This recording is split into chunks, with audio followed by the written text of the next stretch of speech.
안녕하세요. 저는 아이가 태어난 날만 기다리고 있는 예비 엄마입니다. 제게는 정말 멋있고 배울 점 많은 형님 한 분이 계셨었어요. 지금은 아주버님과 이혼하셨지만 여전히 저와는 언니 동생 하면서 연락하고 지내세요. 얼마 전엔 형님께서 임신 축하한다고 선물까지 보내주셨어요. 이혼한 뒤에도 연락할 만큼 제가 많이 좋아하고 존경하는 형님에게 최근 일어났던 일을 여러분들께 들려드리고 싶어서 이렇게 사연을 쓰게 되었습니다. 저는 남편과 대학생 졸업반이었을 때 다른 과였으나 제가 학점이 모자라 들은 교양 수업에서 만나 캠퍼스 커플로 연애를 하고 각자 취직을 한 후 어느 정도 자리 잡고 결혼까지 하게 되었습니다. 남편에게 프로포즈를 받고 남편 집에 인사드리러 갔을 때 처음 형님과 마주하게 되었어요. 시어머니께서는 저를 보자마자 버선발로 뛰어나와 두 팔 벌려 환영해 주시더라고요. 이 정도로 환대받을 거라는 생각을 못해서 당황스럽다가도 저를 좋아해 주시는 것 같아서 기쁘더라고요. 대충 시댁을 훑어봤는데 거실엔 시어머니와 아주버님이 나란히 앉아 계셨고 누군가 주방에 달그락거리며 바삐 왔다 갔다 하는 그림자가 보이더라고요. 시아버지는 일찍 돌아가셔서 안 계신다는 소리를 들었는데 과연 누가 주방에 계신 걸까 싶었어요. 시어머니께서는 멀리서 오느라 고생 많았다고 얼른 앉으라고 하면서 저를 데리고 앉히시더라고요. 제가 가지고 온 한우를 보며 뭘 이런 거 가지고 왔냐고 하시면서도 입은 귀에 걸려 있으셨어요. 저와 시어머니가 화기애애하게 웃으며 이야기하고 있을 때 주방에서 한 여자가 나와서 저희가 앉아있는 테이블에 음식을 하나씩 놓기 시작하더라고요. 제가 도와드리려고 일어나려는데 시어머니께서 그럴 필요 없다고 제 팔을 잡고 다시 앉히더라고요.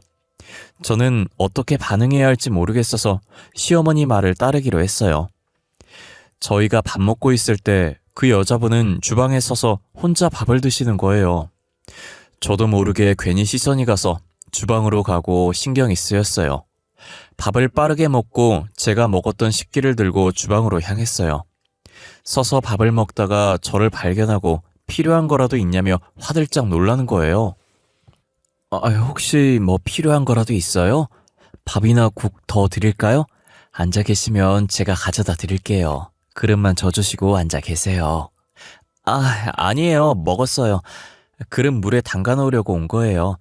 근데 왜 서서 밥 드시고 계세요? 불편하게? 저는 괜찮아요. 항상 이렇게 먹어서 익숙해요. 어머님이랑은 많이 이야기하셨어요? 도련님이랑 너무 잘 어울려요. 이제 결혼하면 서방님이라 불러야 하나? 네? 서방님이요? 혹시 형님 되실 분이세요? 질문이 이상한가? 제가 너무 무례하게 여쭤봤죠. 죄송해요. 딱히 적절한 말이 떠오르지가 않아서. 아니에요. 전혀요. 앞으로 잘 지내봐요. 조만간 형님 동서 사이 될 텐데 저는 동서 좋은 사람 같아요. 처음 보자마자 느꼈어요. 제가 관상을 좀 볼 줄 알거든요. 주방에서 바삐 움직이던 분이 다름 아닌 제 형님이었어요. 형님이라는 걸 알고 나서 왜 주방에서 서서 밥을 먹고 혼자만 쉬지 않고 움직이는지 의아하더라고요. 하지만 더 물었다간 정말 무례한 행동일 것 같아서 속으로만 생각한 채 형님과 인사를 하고 나왔어요. 남편 집에서 나오는 순간까지도 찝찝한 상태로 계속 있었어요. 저는 집으로 돌아가는 차 안에서 남편에게 슬쩍 물었어요. 오빠, 주방에 계시던 분 말이야. 그분이 형님이시더라? 근데 왜 우리랑 같이 밥을 안 먹는 거야? 아까 혼자서 주방에서 서서 드시던데. 나도 보고 있으면 안쓰러워. 엄마가 형수님 못 잡아먹어서 안달이라니까. 이게 이야기하자면 좀 긴데 형수님 집안이 못 살거든? 잠깐만, 형님 집안 못 산다는 이유로 저렇게 식모처럼 부려먹으신다고? 어쩐지 나를 그렇게 반기시더라. 나 이렇게 집안 보면서 차별하는 거 진짜 싫어하는 거 알지? 알지. 일단 들어봐. 형수님이 혼전 임신을 해서 형이랑 결혼한 거였거든.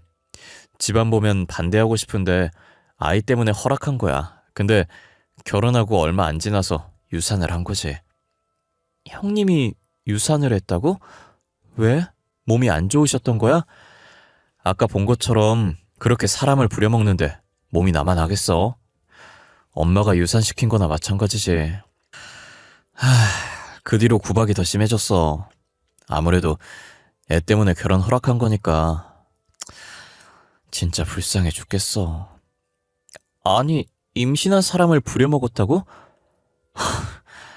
오빠한테는 어머님 욕하는 것 같아서 미안하지만 같은 여자로서 참을 수가 없어. 어머님 진짜 너무한 거 아니야? 알고 보니 형수님은 아이를 가지는 바람에 아주버님과 결혼을 하게 되었는데 시어머니께서 시집살이를 시켜서 무거운 짐을 들고 왔다 갔다 하다가 유산을 하게 된 거예요. 가뜩이나 못 사는 집안이라 마음에 안 들었는데 결혼의 원인이었던 아이도 없어지니 시어머니께서는 형님을 무자비하게 구박을 하기 시작한 거죠. 저는 집안도 부유하고 직장도 좋은 곳 다니니 그렇게 버선발로 나와서 환대를 해주신 것이었고요. 잘 사는 저를 며느리로 맞이한 뒤부터는 형님을 괴롭히는 정도가 더 심해졌어요. 저는 친정 아버지께서 해준 신혼집에서 분가를 해서 시집살이를 당하지 않았어요.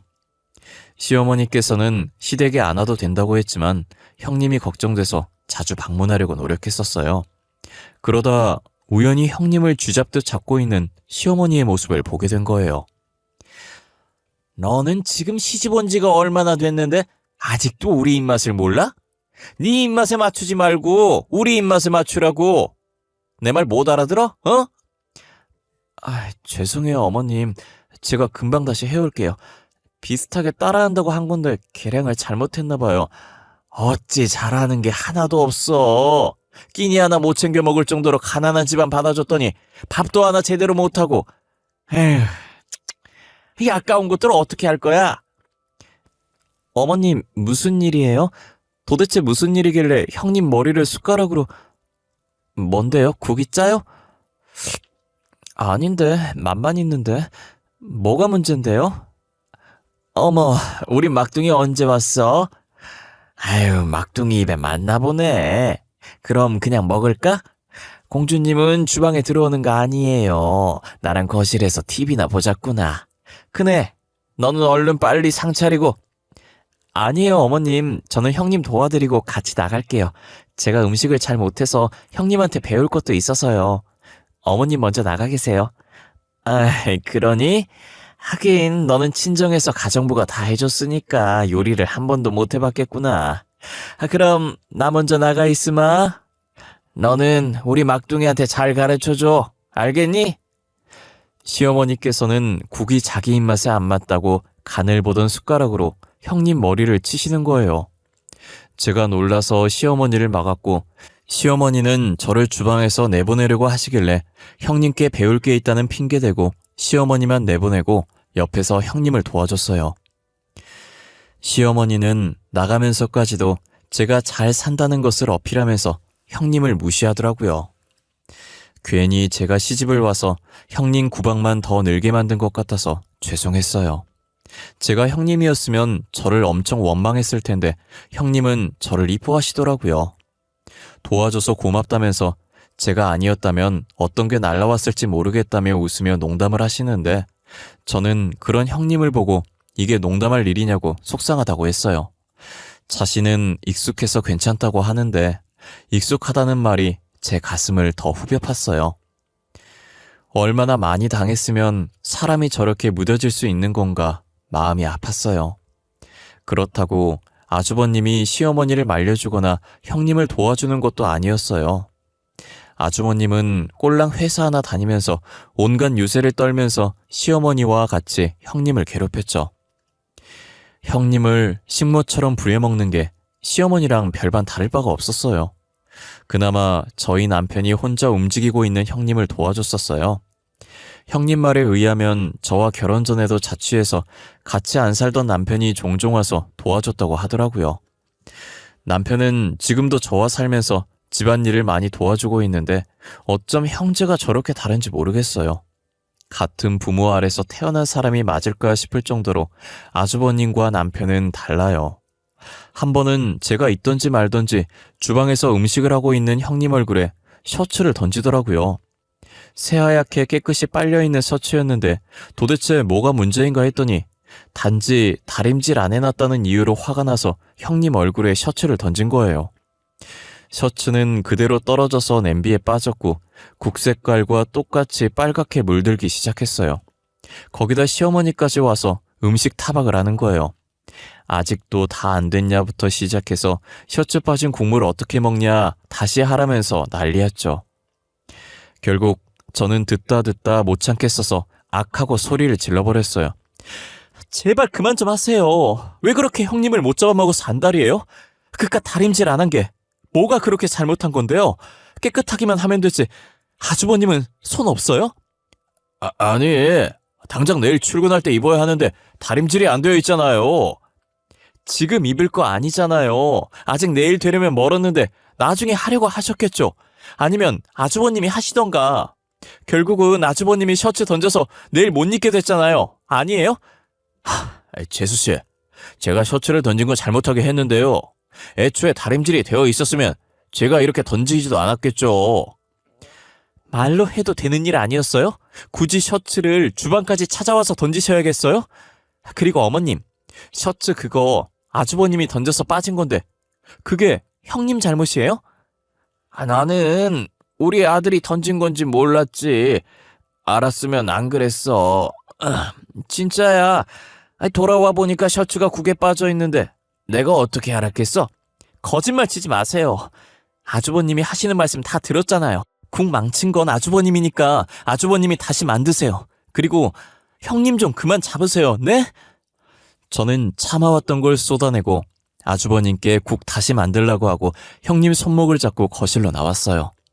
형님은 안절부절 못하고 주방 쳐다보길래 저는 알아서 하게 두라고 주방에 신경 쓰지 말라고 했어요.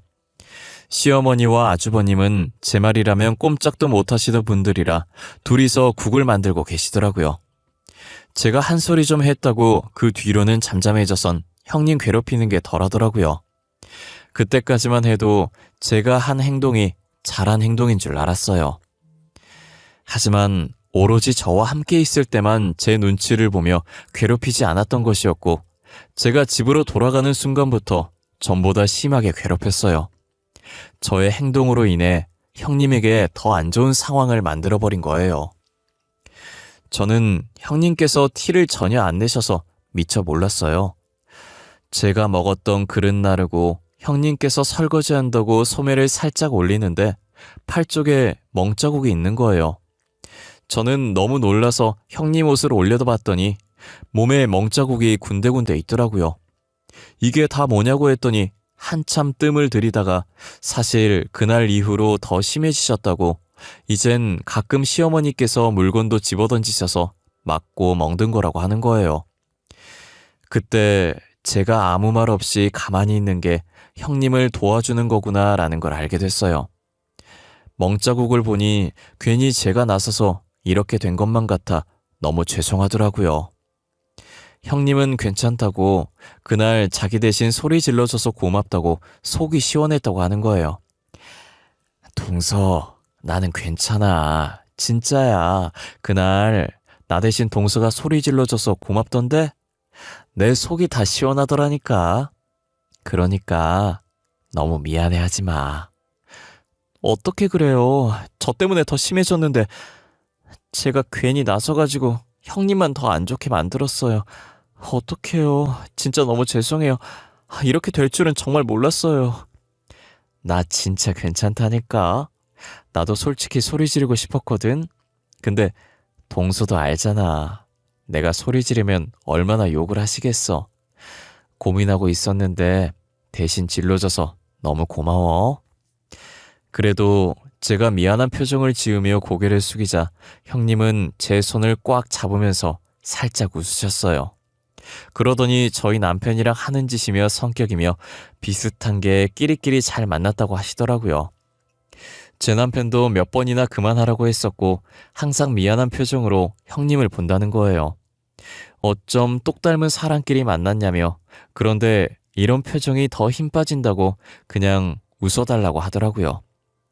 무슨 행동을 하던 형님은 구박받고 저는 이쁨 받는 이 상황에서 제가 어떻게 웃어주냐 말이에요. 그래도 자기 보고 웃어달라는 형님의 말에 씁쓸한 웃음을 지어주었어요. 사람이 저렇게 착해도 되나 싶을 정도로 바보같이 착한 형님은 시어머니가 아파서 잠시 며칠간 입원했을 때도 병간호를 다 해주더라고요. 저 같으면 그간 시어머니께서 했던 행동들이 미워서 병간호 못 해줬을 것 같은데 말이에요. 시어머니는 아파서 병원에 입원해 있는 와중에도 심술은 여전히 고약하셨어요. 병원밥이 입맛에 안 맞을까봐 제가 점심시간에 잠시 음식을 싸들고 방문했었거든요. 병실 문을 열자마자 제 눈앞에 음식을 뒤집어 쓰고 바닥에 떨어진 음식을 치우는 형님이 보이는 거예요. 도대체 무슨 일이냐고 했더니 병원에서 나온 미역국에 소금간이 적게 되어 있어 그런지 맛이 없다고 다시 가져가서 소금을 더 넣어서 간 맞게 해달라고 했다는 거예요. 그래서 형님은 환자 한 명 한 명 다 맞출 수 없고 건강식으로 나온 거니 먹으라고 했나 봐요. 시어머니는 그 말에 화가 나서 먹던 식판을 형님에게 부은 것이었어요. 식판을 엎은 이유가 어처구니 없다 못해 정말 황당했어요. 병원 음식이 싱겁게 나오는 건 당연한 일인데 그게 형님 탓이 아니잖아요. 형님 말처럼 환자가 한두 명도 아니고 어떻게 한 명 한 명 입맛을 다 신경 쓰냐고요.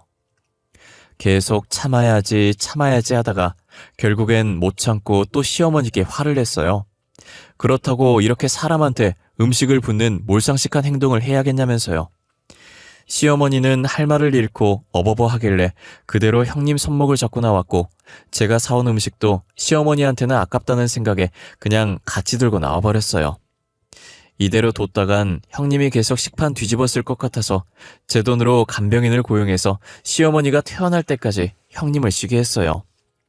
며칠 뒤 시어머니는 퇴원하고 나서도 형님을 괴롭히는 건 여전했어요. 그러다 형님이 임신을 하게 됐고 성별도 알 수 있다고 해서 확인했더니 아들이라고 했대요. 저는 아들이라고 하면 시어머니께서 좋아할 줄 알았는데 형님이 임신을 하든 말든 안중에도 없더라고요. 그러더니 저를 보며 활짝 웃으면서 언제 손잡을 수 있냐고 하시는 거예요. 어떻게 저렇게 표정이 한순간에 바뀔 수 있는지 온몸에 소름이 돋았어요. 우리 막둥이는 언제 나한테 손주 안겨줄라나? 우리 아들 닮은 손자도 괜찮고 우리 막둥이 닮은 손녀도 괜찮은데 말이야. 어머님, 저희는 아직 자식 계획이 없어요. 지금처럼 둘이서 신혼을 더 즐기고 싶어요. 아이 생기면 놀러도 자주 못 가고 자유시간도 사라지니까요. 아휴, 그래. 그래도 결혼한 지 2년이나 됐는데. 2년이면 아직 신혼이긴 하지. 아이 낳으면 내가 봐줄 테니까 나중에라도 꼭 낳아줘야 한다. 응? 알겠지? 저는 만약 아이를 낳게 되면 친정에 맡길 생각이었지만 시어머니가 너무 부담스럽게 쳐다보셔서 떨떠름한 표정으로 대충 알겠다고 답하고 말았어요. 형님의 임신 소식을 듣고 제가 더 신경을 써야겠다는 생각을 했어요. 저번에도 시어머니께서 시집살이 시켜서 유산됐는데 이번에도 그렇게 안 되리라 장담할 수 없었거든요. 하지만 회사 때문에 제가 출근해서 없는 시간엔 형님을 지켜드릴 수가 없었어요. 혹시나 무거운 거 들 일 있으면 가만히 놔두려고 최대한 민기적거리면서 시간 끌어주면 퇴근해서 제가 하겠다고 형님께 말씀드려 놨었어요. 몇 번 그렇게 하니 시어머니께서 눈치를 채셨는지 당장 하라고 닥달을 하기 시작했다는 거예요. 이 정도면 유산시키려고 일부러 그러는 거라는 생각밖에 들지 않았어요. 그래도 다행히 형님과 아이가 잘 버텨주고 있더라고요. 형님은 아무 생각하지 않고 태어날 아들 생각만 하기로 했어요. 아직은 8주차라 배가 튀어나올 정도로 큰 아이는 아니었지만 그래도 형님은 이 조그만 아이에게 의지가 많이 되는 것 같더라고요. 아무래도 자기 핏줄이니 이 아이가 유일한 자신의 편이라는 생각이 드나 봐요. 하지만 형님은 전생에 무슨 죄를 얼마나 지었길래 하늘이 이러시는지 며칠 지나지 않아서 고된 시집살이 때문에 스트레스를 받아서 형님이 또 유산을 하게 됐어요. 한 번 유산을 경험했던 사람은 또다시 유산할 확률이 크고 나중엔 습관처럼 하게 된다고 하더라고요. 유산을 한 적 있던 형님은 더 조심했어야 했는데 끝이 없는 집안일 때문에 쉬지도 못하고 시어머니랑 아주버님이 옆에서 계속 괴롭히니 스트레스가 최고치로 올라 유산을 할 수밖에 없었어요. 병문안을 가니 형님 꼴이 말이 아닌 게 같은 여자로서 마음이 너무 안 좋았어요. 출산한 거나 마찬가지인 몸이라 형님이 미역국을 먹어야 했었어요. 계속 안 먹으려고 하는 걸 제가 억지로 먹여서 겨우 한술 뜨고 있었죠. 그런데 시어머니께서 뒤늦게 오셔서 또 형님 속을 박박 긁고 계시더라고요. 너는 우리 손자 죽이고 미역국이 입으로 잘 또 들어가니? 아유, 나 같으면 진작에 애 따라 죽었어. 한 번도 아니고 두 번이나 애를 죽여?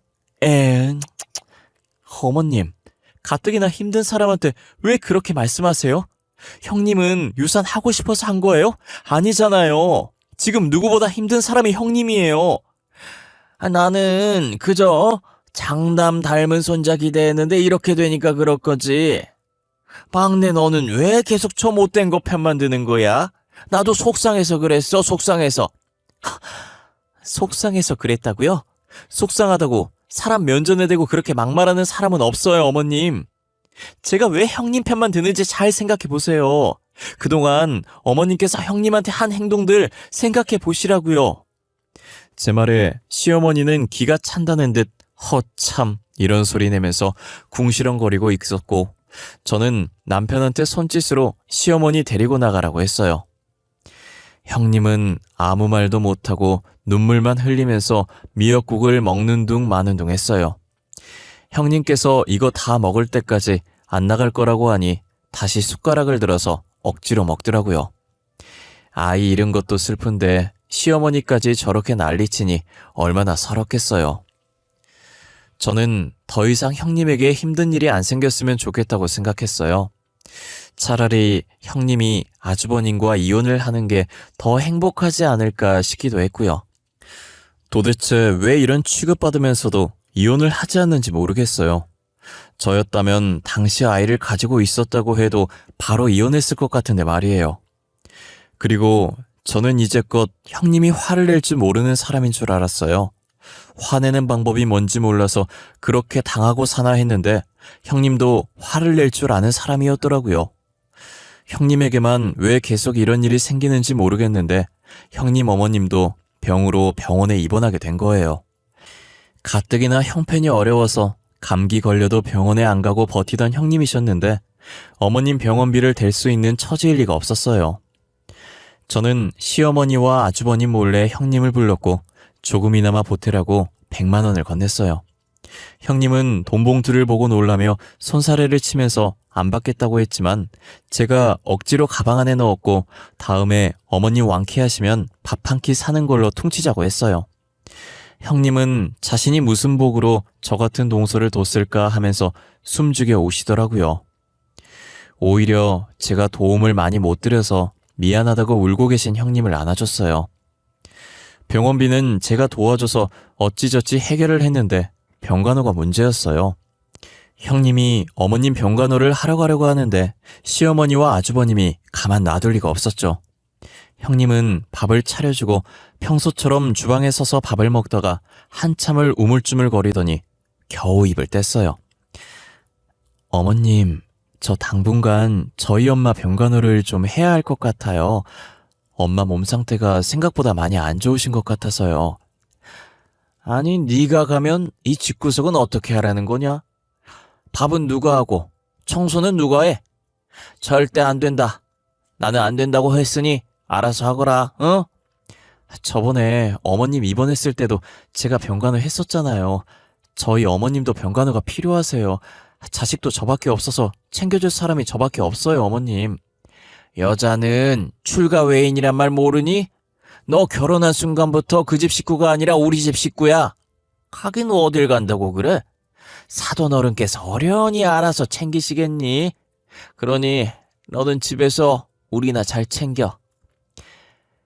그리고 병원비는 또 어떻게 할 거야? 저번에도 너 유산해서 병원비 우리가 냈는데 설마 이번에도 우리가 내야 하는 거냐? 혹시 너 우리 집 돈 다 너네 집 병원비로 축 낼 생각이야? 애 2번이나 떨어진 것도 화나는데, 어? 병원비까지 우리가 계속 대줘야 돼? 이래서 가난한 집구석을 받아주는 게 아니었는데, 에이. 집에서 식충이처럼 음식만 축내고 일도 안 하면서 맨날 첫날 아프대. 너네 가족 병원비 때문에 내가 돈을 못 모으는 거야. 에이씨, 내 돈 아까워 죽겠어. 형님의 눈이 붉어지면서 꽉 쥔 손을 부들부들 떨더니 그때였어요. 제가 형님을 말릴 틈도 없이 형님은 아주버님의 뺨을 향해 주먹을 꽂아버렸어요. 그래도 분이 안 풀리는지 아주버님의 양쪽 뺨을 쫙 소리나게 계속 내리치더라고요. 저는 너무 놀라서 입을 막고 있었고 남편은 형님을 말리기 바빴어요. 형님은 자신을 말리는 남편의 팔을 뿌리치더니 시뻘개진 눈으로 시어머니를 바라봤어요. 처음 보는 형님의 모습에 시어머니는 자신도 무슨 짓을 당할지 모른다는 생각에 몸을 덜덜 떨고 있었어요. 형님은 천천히 시어머니한테 다가가 앞에 있던 국그릇을 집어들더니 저번에 자신이 병원에서 당했던 대로 시어머니 얼굴에 그대로 국을 부어버렸어요. 어머님, 저한테 똑같이 당해보신 기분이 어때요? 기분 나쁘시죠? 저도 그래요. 나도 지금까지 당신들한테 당하면서 그런 기분이었다고. 이제 알겠어요? 이게 진짜 미쳤나? 지금 이게 시애미한테 무슨 짓이야, 어? 왜요? 저는 이렇게 당해온 게 일상이었는데 겨우 한 번 그랬다고 그게 그렇게 기분이 나빠요? 저 도저히 이 집구석에 못 있겠어요. 그러니 이혼하겠습니다. 너 진짜 미친 거 아니야? 이혼? 네가 이혼을 말해? 네가 뭐 잘났다고 이혼을 한대? 이혼을 해도 내 쪽에서 해야지 왜 네가 이혼을 하겠다고 설치냐고! 설쳐서 미안한데 솔직히 너는 뭐가 그렇게 잘나서 큰 소리야? 꼴랑 회사 하나 다니면서 유세는 누가 보면 월급 많은 줄 알겠다? 그리고 내 병원비 어머님이 유산만 안 시켰으면 안 쓸 돈이었어. 쟤 지금 뭐라는 거냐? 내가 유산을 시켰다고? 내가 언제 유산을 시켰다고 그래? 네 몸에 하자가 있으니 2번이나 유산된 거겠지? 어디서 내 핑계야? 어머님, 양심이 있으면 그런 말 하시면 안 되죠. 양심이 없어서 하는 건가? 어머님께서 무거운 거 들라고만 하지 않았어도 애 유산될 일 없었어요. 안 옮겨도 될 가구들을 한날은 여기로 옮기라고 했다가 다른 날은 또 저기로 옮기라고 했다가 쓸데없이 매일같이 가구 위치들을 바꾸라고 해서 그거 들고 다니다가 형님이 유산된 거였어요. 그리고 형님이 유산된 후에 가구를 옮기라는 말을 더 이상 하지 않았다고 하더라고요. 형님의 말이 맞다면 시어머니께서 일부러 유산이 되게끔 무리한 일을 시킨 게 분명했죠. 형님은 평소에도 언제든 이혼할 생각으로 이혼 서류를 작성해 서랍에 두고 계셨는지 안방에 가서 자신의 인적사항만 적혀있는 서류를 들고 나와 아주버님께도 쓰라고 했어요.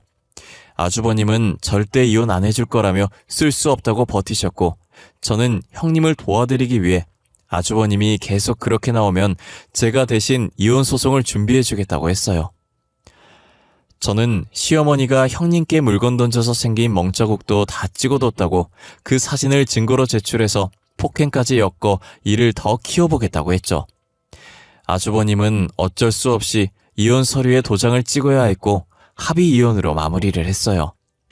그렇게 형님과 저도 남남이 되었고 남편도 진절머리가 나서 시댁과 완전히 연을 끊어버렸어요.